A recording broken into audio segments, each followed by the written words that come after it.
All right, shalom. Shalom, shalom.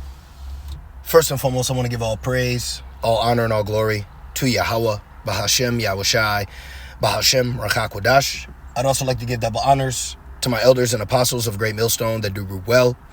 And I would like to say peace and salutations to the Lord's elect, to the hopeful elect in 1/3. And Adon Ratazah, this lesson will be edifying, as well as exhorting to the sincere sheep of Yahweh, Bahashem, Yahushai, Bahashem, Rachakwadash. And Tawadi Abashim Ashai Bahashim Rakakodash for giving me the inspiration to do this lesson.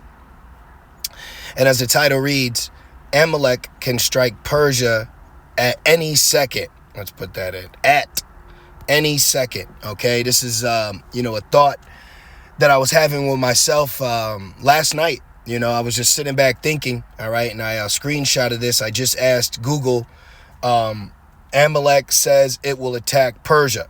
Now, the reason why I'm saying Persia is because I should have screenshotted it, but it's an easy Google. If you look it up, all right, in the 1900s, Persia changed its name to Iran or Iran, okay? So it's an easy Google. Salaki on my end, I usually like to have those things up and ready, but I didn't. But in the Bible, okay, what you know today as Iran, all right, is actually biblically known as Persia. And who you know today as, Israel, all right, is actually, they are imposters, and they actually go back to Edomites, which actually I'll give you a quick precept for that. So let me see here. Let's go here. Let's go to, I'll go to Ezekiel. I'm just going to prove to you that Edomites are in the land of Israel right now.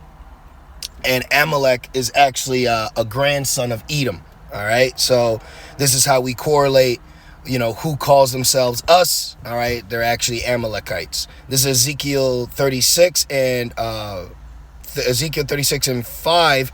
It says, therefore, thus saith the Lord power, surely in the fire of my jealousy have I spoken against the residue of the heathen and against all Idumea. If you didn't know, Idumea is the Greek wording for Edom, and I'll show you it real quick. Okay, I hope I'm not going too fast in the lesson. See Edom right there. It said Edom. See? Edom. So Idumea is Edomites. Idumea, descendants from Edom. Okay? So now let's go back. Let's get it together now. All right. So the Idumea is Esau, Edom, or Edomites, and against all Idumea, which have appointed my land into their possession. See that? So the Bible lets us know what nation of people are in the land, the Holy Land primarily, and it's Esau and heathens, and at that the heathens you got Ishmael portraying himself to be Philistia, which the true Philistines are Hamites. But this prove the mere fact that Ham is not in his land, which we conquered him, but the mere fact that even Ham is not in his land proves you that the original people ain't going to be in their land either, meaning us. Okay, so it says, which have appointed my land into their possession. This is why there's nothing but conflict going on right now. Okay, and the people that are in the land, the Edomites, Amalekites, they are ready to strike. Okay, and them striking Persia, all right, will lead ultimately to the Third World War. Okay, it says, my land in their possession with the joy of all their heart. Right. It is my joy, Mr. Rothschild, the Balfour Declaration. Look it up.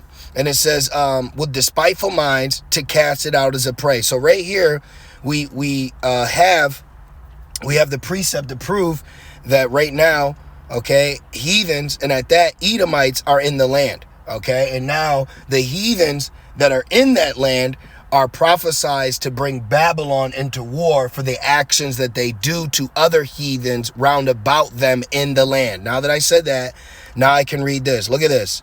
7 hours ago, Amalek appears ready to attack Persia. Officials in Babylon, Europe says. So officials in Babylon and officials in Europe are saying this. Amalek is poised to launch operations on Persia. Multiple sources. So what does this tell you? This is a rumor. Okay, let me grab that. But rumors turn into threats. Okay, so at any minute, at any second, something breaking news can take place, man. I'm serious. Like, you got to actually sit back and go, wait a minute. At any second, this prophecy could come to pass. Now, that doesn't mean it's the end. Okay, that doesn't mean it's the end. Matthew 24 and 6, but I'm going to get this in a different translation. All right, Matthew 24, and one of them says threats. I should remember it. Let me see here, because this is a threat. There it is, NLT. NLT be coming in clutch at times. Matthew 24 and 6, excuse me, and 6. Matthew 24 and 6, it says, and you will hear of wars and threats of war. Is that not a threat? But what we're telling you is, because people could say, well, there's always threats. Okay, but this in particular threat is going to lead to something monumental. Okay, that's what you have to understand. Yeah, it may be a threat, but this threat could lead to something that's going to be monumental. Those are threats. Let's go back. These are threats, man. Okay, how you expect to be Persia and seeing everything happen to Ishmael in Gaza, and you mean to tell me you're just gonna sit back and then just be chilling? Hey, these guys are the aggressors. Okay, Amalek is being an aggressor. Edom is an aggressor. They're accusers and they're aggressors. Okay, they accuse you, they cause confusion, and they're very aggressive. All right, they're very aggressive. This is a threat. Amalek consider military strike on Persia. That's a threat, bro. That's a threat. But what we're telling you is, prophetically, this buildup or this rumor or this threat that goes down, when that goes down, that will be the culmination that will truly kick off the third world's woe. Okay, because yes, you have wars, Magog, Crane, all right, you got skirmishes, but there's key players.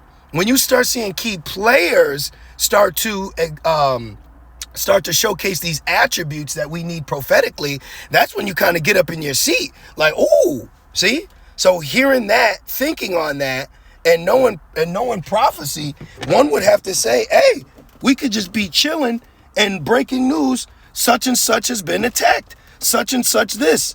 And the key players within that is Amalek and Persia. And then Persia is linked with who? Russia. Okay, let me grab that. Let me finish this. NLT. It says, and you will hear of wars and threats of wars, but don't panic. Yes, these things must take place, but the end won't follow immediately. And why is that? Because we also need the mandatory implication of the MOTB. Okay, so let me show you this in Ezekiel 38. Gog, the land of Magog. Okay, the USSR. All right, Medes. That's talking about modern day Russia. Look, Ezekiel 38 and 4. And I will turn thee back. This is speaking about the Edomite Russians. I will turn thee back and put hooks into thy jaws, like that old USSR spirit. And I will bring thee forth and all thy army, horses and horsemen, all of them clothed with all sorts of armor, even a great company with bucklers and shields, all of them handling swords. Look, Persia. Okay, right there, Persia.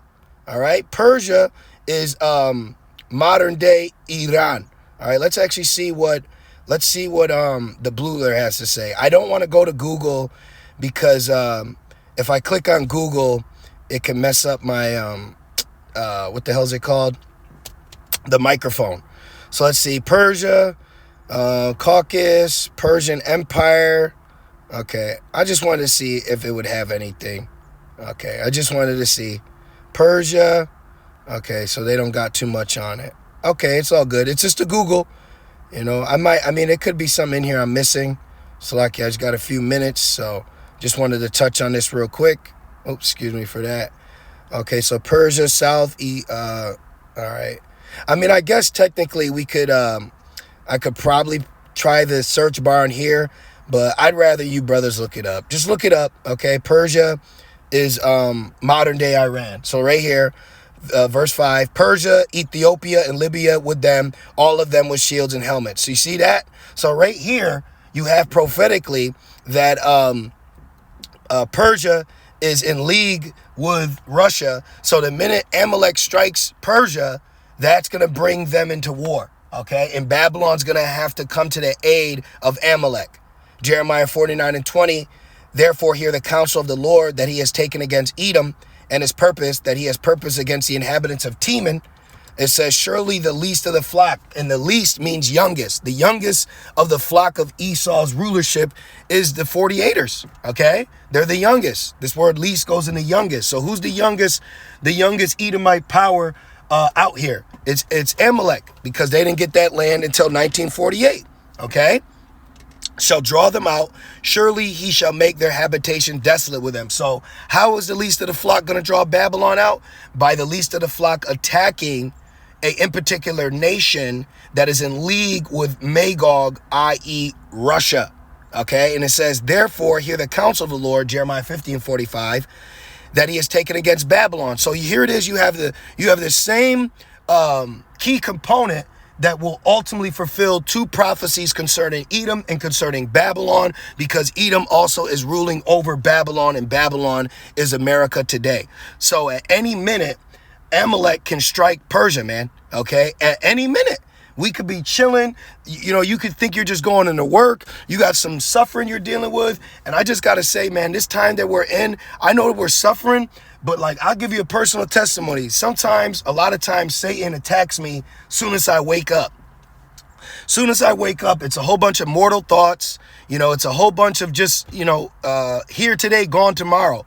And one thing, I said last time, the other day, I didn't even grab my phone yet. I didn't really know what time it was. And Satan was just trying to plague my mind with all this like mortal, problems. And I said, I don't even know if prophecy is taking place right now. I don't even know if some prophecy has been fulfilled. I haven't even looked to be updated what is going on while I'm sleeping. I'm not going to be sitting here and having my brain occupied with mere mortal bullshit. And that's the spirit we got to be in. We have to be in that spirit, because there's so much BS to keep you distracted, suffering, all these things that people are dealing with, and it's isolating their mind. That's why it says eating and drinking, okay? Because they're just eating and drinking. That's all they're doing, meaning they're just chilling, okay? It's just business as usual. We're not in a time to be business as usual. You have to be spiritually sober-minded now than ever, okay?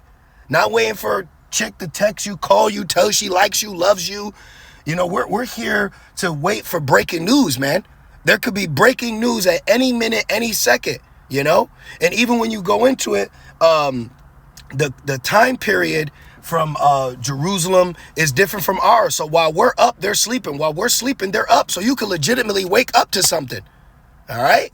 Jeremiah 15:45, therefore hear ye the counsel of Yahweh Shemel Shai, that he has taken against Babylon, that he has taken against Edom, and his purpose, that he has purpose against the land of the Chaldeans. Surely the least of the flock, Amalek, shall draw them out. Surely he shall make their habitations desolate with them. So Amalek is prophesied to do something to cause Babylon to be drawn out, to lead to both of them being destroyed. But remember, it's going to be threats, so it won't be the end just yet, because this is why you're going to need the mandatory MOTB. But this is a major unraveling of prophecy, because the second one was passed, behold, the third woe cometh quickly, that we need to see. Okay, so at any second, man, all right, these threats are only going to be threatened for so long till something happens. Look, 3 hours ago, considering a military strike, okay, 3 hours ago, 10 hours ago, Israel fully ready to attack Persia, okay? So at any second, now I had this one precept, 2nd Ezra 14, and it says, right here, 2nd Ezra 14:14, it says, 13, now therefore set thy house in order and reprove thy people, comfort such of them that be in trouble, and now renounce corruption. Let go from the mortal thoughts. We're in a time where you actually have to let go of those thoughts. You actually have to tell Satan, not today, Satan. You got to tell this flesh no. You got to completely spiritually stay soberly minded now more than ever. At any second, something could happen. We understand prophecy, but any second, any minute, any day. It says any day, let me get that, man. In Revelations, it says literally in Revelations 9 that any second, any minute, man. All right, look, it's prophesized any second. This is Revelations 9:13. This is talking about the missiles, ultimately, the complete destruction, which will take place after the mandatory MOTB. And the sixth angel sounded, and I heard a voice from the four horns. It said, I heard a voice from the four horns of the golden altar, which is before Yahweh, saying to the sixth angel, which had the trumpet, loose the four angels which are bound in the great river Euphrates. And the four angels were loosed, these same angels that were held back until the servants were sealed in their forehead before the destroying wind.